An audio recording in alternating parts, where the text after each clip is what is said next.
If you remember nothing else, remember this, and I think it is a maxim that we can live by whenever we look out and see inequalities in our society, whether they are economic, educational, disparities in housing, disparities in wealth and income, disparities in the justice system. The maxim is this: there are no accidents, only precedents.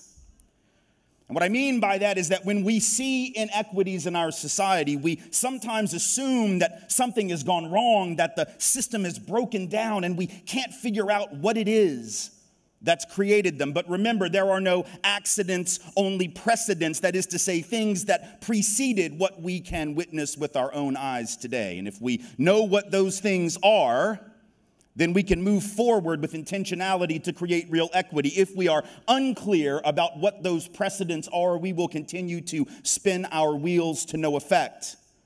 So here you are, educators, folks who work in the field of education so critical to the development of the next generation of leaders in this country. And you know, I hope, and if you don't, you're about to, that the system of which you were a part has a precedent of having been set up not for equality, not for justice, but for inequity on purpose. This is not meant as a conspiracy theory. It is what sociologists call functionalism. That is to say, systems look the way they look because they work for the people who count and have the power. They don't work for others, but the others don't have the power to change them. This is not accident. This is precedent.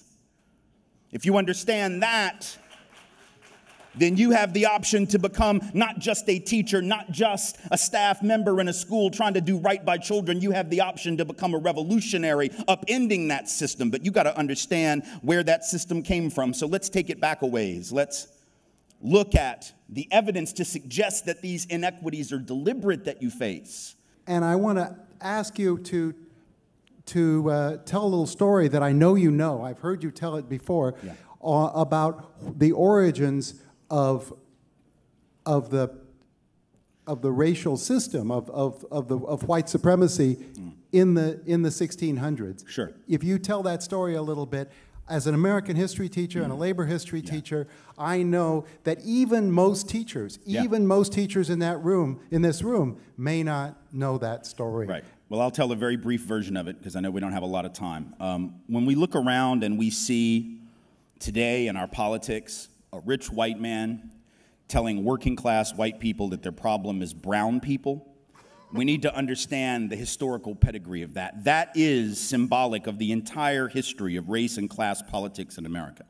The history of rich white people telling working class and poor white people that their problem are black and brown people. So beginning in the 1600s, that is what happens. Prior to about 1670 or so, there was no such thing as the white race, at least not recognized as such, called as such. That is not what people of European descent were when they were in Europe. They were English, they were Irish, they were Scottish, they were whatever they were. They were not white. Only in the colonies do we become white, and for a very specific reason, because in those early years of the colonial period, where you had white indentured servants, one level above enslaved themselves, and you had African-descended folks, some of them enslaved for life, others indentured servants also in the earliest years of the colonies. Those people would often see their interest as being common. They all realized that they were being screwed over by the same landowners, the same elite. They fomented various rebellions like Bacon's Rebellion in Virginia, others as well. And as a result, the elite in the colonies realized that they had to figure out a way to get the other folks from Europe on their team. So they created this mentality that said, you're now a member of the white race, you're on our team, you're wearing our uniform. Now you're at the end of the bench, you may not get in the game, but you're on our team, you see. So then they start putting white folks, now called, on the slave patrols, right? Didn't really give them any land or any real power except the power to control people of color, which is why folks of color say, and they are right, that modern policing traces to the system of slave patrols and slavery, and we have to be clear on that because that's the history, right? So whiteness was created to divide and conquer, to create the notion that even though you might not have much, at least you're not black, at least you're not indigenous, at least you're not Mexican, at least you're not Chinese working on the railroads to build the transcontinental economy. You may not have much, but at least you have, as W.E.B. Du Bois said, the psychological wage of whiteness. And it's a trick that was played during the Civil War era on my people in the South, right? Rich folk, landowners in the South telling poor white folks who didn't own anything that they got to go out and fight to preserve the rich man's property in human beings. Fascinating. Why would you do that? Why would I go fight for your property? Well, because you told me that if I don't, these slaves are going to take my job. No, fool, they got your job. That's the point. If you got to charge $1 a day and you can make them work for free because you own them, guess who got the gig, Jack? Not you. So, in fact, the system of enslavement was in the long run against the class interest of working class white folks, but they got suckered. Same thing happened in the union movement. You had white labor union folks who didn't want black and brown bodies in their union because it would reduce the professionalism of the craft. No, fool, it'll double the size of your union.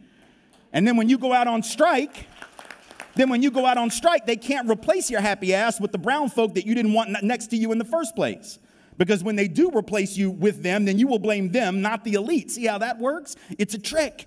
And it has worked for hundreds of years. It is working on some folk right now. And it is our job to resist that with every fiber of our being. I have a friend who started teaching several years ago, and I grew up with her, and we're both from Nashville, and she writes to me on Facebook. She's like 40 years old at that point. She's just getting ready to start teaching. She had just gotten her teacher certification from Hunter in New York City, and she was getting ready to be turned loose on the New York City public school system, right?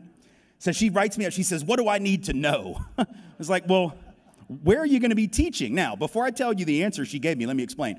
This is a blonde, blue-eyed, former cheerleader. And this is not meant pejoratively. I'm just telling you this so that you understand when I tell you where they're sending her, it ain't that.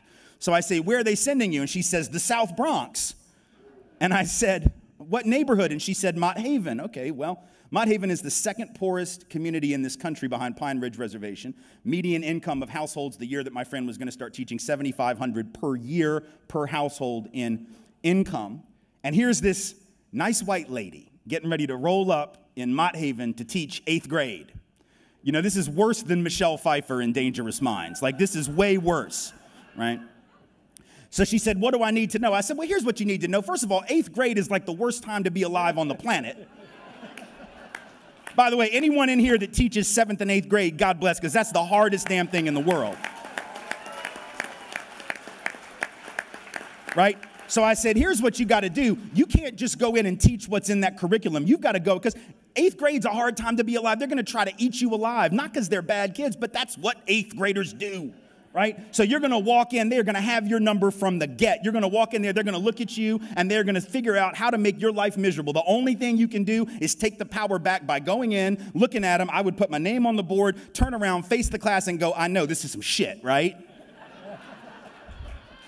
And she said, what do you mean? I said, literally, just like you have to be self-deprecating. You got to make fun of yourself or they will do it for you. Because if you can signal to them that I said, here's what you ought to do. Ask those kids the first day of school. Ask them, what do you think it says about the New York public school system that they wanted to send me, a thoroughly new teacher who's never been in a classroom even one day, into this neighborhood to teach you? What do you think that says about how they view you? And what do you think that says about how they view me? Because those children know the answer. Those children know that if the system really cared about them, they'd have sent the most experienced teacher into that school and paid them commensurate with their skill level. And they also know that if they cared about her, they wouldn't send her in there, because, see, that's the thing. The system doesn't care if she quits or if they learn. And I guarantee you, Kristen, this is what I told my friend, if you go in there and do that for 2 days, they will love you, and you will have a bond with them that will last all year long, because they will know that you are an ally in solidarity with them. That's the kind of stuff we can do. That doesn't take money, and it doesn't take much time. It takes a different mindset, and we can do that.